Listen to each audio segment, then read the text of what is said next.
Mission. We've got a mission. Another one. Yeah, Cool. it's a worldwide one. What's our next question, Paul? So, like you said, you had started dancing at your local dance school, yeah? Local dance school. Mm-hmm. Then you started your full-time training at Central School of Ballet. How did you find the move from local dance school training into a vocational training? Because it is a big leap. I loved it. You go from kind of dancing a couple of hours a week into dancing 6, 7, 8 hours a day full time. I tell you what, your body. Paul, I loved it. Good. I really did. I finally together. Yeah, no, but yeah, I finally felt like I was in an environment where I felt appreciated. I never felt like at school. I always, because I wasn't like one of the cool kids. I never went down the high street after school because I was always rushing home to get my homework done and go to my ballet class. I never went to the cinema on a Sunday because I was always like trying to get all my homework done because I'd been at classes all weekend, and they never understood. And I'd get teased a little bit and never really had any solid good friends. I had like one or two, but just I just loved it. I felt like I could flourish as I reveled in it. I absolutely loved being in an environment where everyone else had the same passions as I did, and that we could all grow together and learn together and evolve together. Yeah. And then I don't really have a recollection so much as to how the body felt after doing like full day work and then have to sit upstairs and do like 2 hours of art. But I don't that room's still there. They've turned it into like a little mini rates room now, and they've got like little bench press stuff, and but it still smells the same. Still smells the same.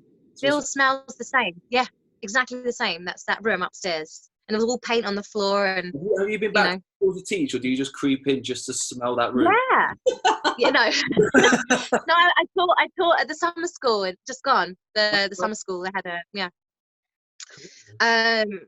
but it's so I felt really it was just a really really I loved my time at Central. It was amazing. I learned so much, and I have solid friends, and I feel like that's where my life started, really. Everything else I kind of it's there, but I don't really tend to kind of like delve back and be nostalgic about it because it just makes me feel a bit anxious, to be honest. So actually that's where I could really say my journey really started, was when I was 16 at Central, and that's where, because I was kind of I was happy. If you could give like one sentence of pithy advice to any vocational dance student right now, what would be like your one top choice piece of advice be? Trust yourself. Ooh. Yeah. Nice. Trust yourself. Nice. Never doubt. I don't think I ever trusted myself enough, and I learned that the hard way later. So just trust yourself. Great. Okay, you heard it here, people. Trust yourself. Cool. So then from Central, your first job was at Northern Ballet? Yes. Well, Northern Ballet Theatre then. Oh, was it Northern Ballet Theatre then? Yeah. Was that straight after graduation, or did you have a bit of time off? And then how did the Northern Ballet Theatre job come about? So we had the audition at our premises at Central School of Ballet, if you remember. Were you at the audition? No. Yeah, were you at the audition? No. Were you having I remember it happening because I think it was for Swan Lake or something like that. Was it? I can't remember what the rep we did was, but it was on a Sunday, and we it was held at school, so it felt really nice to be in a familiar environment to do the job. And I don't know if you remember, Paul, but I was injured for 3 months of third year, from October to February almost.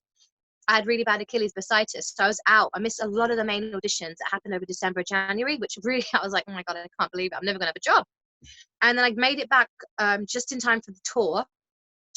And I remember the audition was a couple of weeks before, I think, our opening night. And I just got back on point as well, like maybe a week prior to this audition. So I think I remember thinking, God, this is quite a big thing, but I'll, to give it my best shot.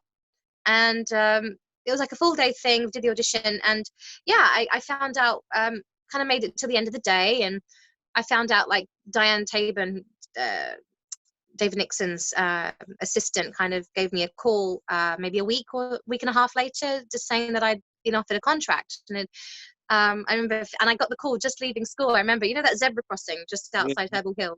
Yeah, I was just on that, and that's where I got the call, just on that side of the zebra crossing inside. So yeah, then that was it, and I had like I think just over a week from when we graduated. We graduated on the Saturday, and then I had the next week, and then we started on the Monday the following week. So just over a week to pack up, get up to Leeds, and that was that. So not really resting. No, not really. But actually, it's better that way. Just get on with it. Going. Just keep going. Yeah, whenever you take a break, I always regret it. I'm like, oh, should have done that. Just got to get fit again afterwards.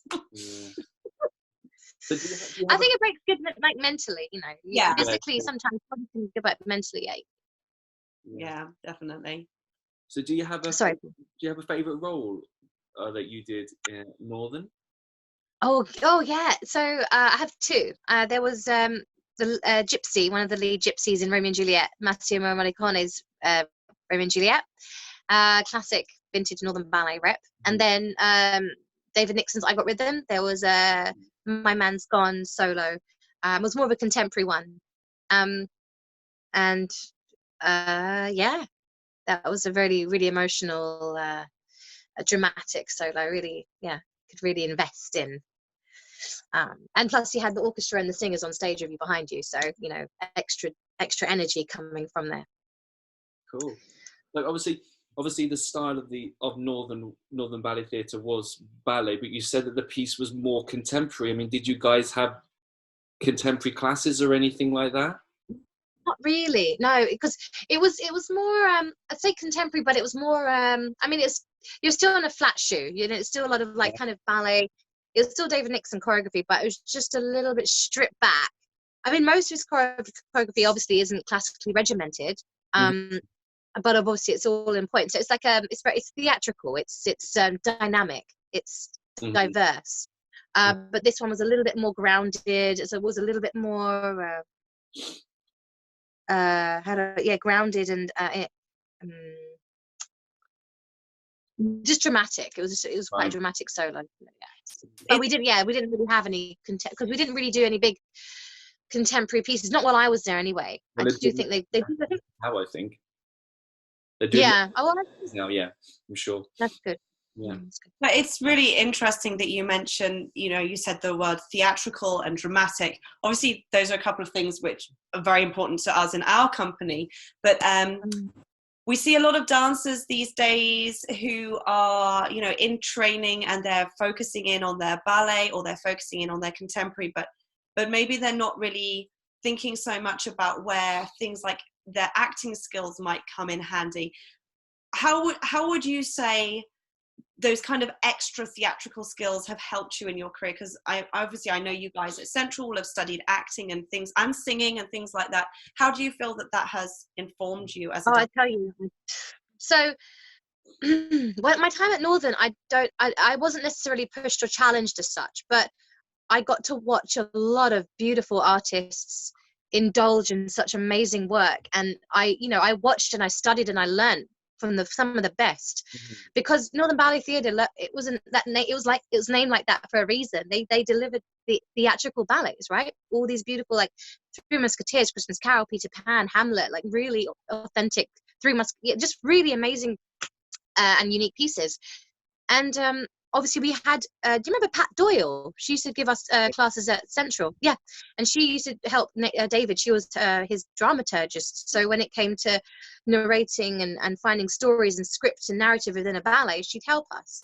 But I never really worked with her one-on-one, because again, like, I was never really challenged and pushed to learn roles or be in that kind of respect, but I watched and learned a lot. So obviously coming into like the tail end of my career now, where I am at English National Ballet, and where I'm pushed more so and featured, it is more in the theatrics, funnily enough. It's more in the drama, the dramatic roles. It's more in the characterization of the roles. So Karabos, Madge, Mirtha, really dramatic roles where it is my forte for sure, you know. And I think that, and I don't think I'd have been pushed in those realms as such if I didn't have the experience that I'd had at Northern Ballet. yeah, it's and I think that, yeah, it's definitely, I think the essence, the deep rooted essence of the dancer that I am and the artist that I am, and it stems from my background career at Northern Ballet for sure. Yeah. No, it's very interesting. I mean, definitely, obviously, Paul and I are now older dancers. How old are you now, Paul? 36, young 36. A young 36. Yep. And I'm an even younger 41. I think both of us have found as you get older, the understanding of your theatricality, your characterization, your dramatization becomes central to the role that you perform, almost above and beyond the technique, because you kind of just the technique has to be there. But yes, totally agree with you there, Ray. Yeah, it's very interesting. Right, let's have some more questions. We've got a few more, not too many more. No. So we're always trying to encourage the students at our school that they need to be as versatile as possible, because when you get out there, especially in ballet companies now, they're working with so many different choreographers that have their own unique style. So obviously in Northern, you work primarily with David Nixon on his ballets. But then you go into Ballet Black, where I say every season you have 3 or 4 different choreographers coming in. So then how did you find going from working with just one person to then working with loads of different choreographers in a season and having to adapt to different styles? I can honestly, hand on my heart, say that my time in Ballet Black was that 5-year chunk was where I grew the most artistically. And versatility on another level, because absolutely, Ballet Black's not a classical company. It's a company, obviously a ballet company that offers rep to a classically to a certain realm, but obviously it is a very neoclassical company. But it was honestly there that I feel like I really embraced the versatility, because we in the partnering work, in solo work, in character work, actually we did a piece, Christopher Hampson, Storyville, and I was the baddie, Lulu White. It was it was set in New Orleans, and it was based on a central character called Nola, and she found herself in New Orleans under the wing of someone called Lulu White, and it was it was a real story. And she obviously held a brothel, and she kind of swept Nola onto her wing and trained her up, and she was her big money winner. But then all of a sudden she disappeared out of nowhere with all the money, and she put it in one of these Swiss bank accounts, and no one ever heard of her, and there was no trace of how she disappeared, and all very mysterious. But so that was my first go of giving her like a baddie character a go. But yeah, we also did a hip hop piece. Robert Hilton, he came and did a piece, and it was all about hip hop and threading, and it was bop schwap, all this kind of like, I've never done all this kind of threading. Yeah, threading. So where you have to like, you kind of connect it, you have to kind of like get in and do all this stuff.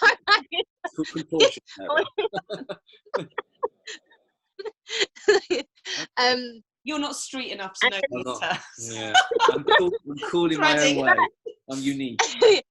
But it was such a cool place to, like, I worked with so many people: Will Tuckett, Chris Hampson, Martin Lawrence, Javier de Frutos, Liam Scarlett, gosh, who else? Jonathan Watkins, Arthur Peter, Honoré Guike. Beautiful. Yeah, some really, really amazing choreographers out there, and so and it was really nice to have pieces created every year, like on you, because we were a 6 to 8 persons company. So that was it was just it's special, because in big companies, when people come and create, you don't necessarily get used all the time, or at all sometimes. So it's still, sometimes it could be a lot of the same people on rotation, or a big bulk of people, and then you won't necessarily have something specific created on you because you're doing a big group thing. And so it was a special time I really thrived in that environment, because it was a very, very encouraging place as well. It was real like family essence. I mean, actually all the places I've worked have a family essence, but because you're only 6 people, I mean, it evolved to 8, and it still is 8 now, but when I first joined it was 6. You have to get on, you have to be like the best buds in the world, because otherwise you ain't gonna get on stage. You're gonna be like it was, you know, really thriving time for me there.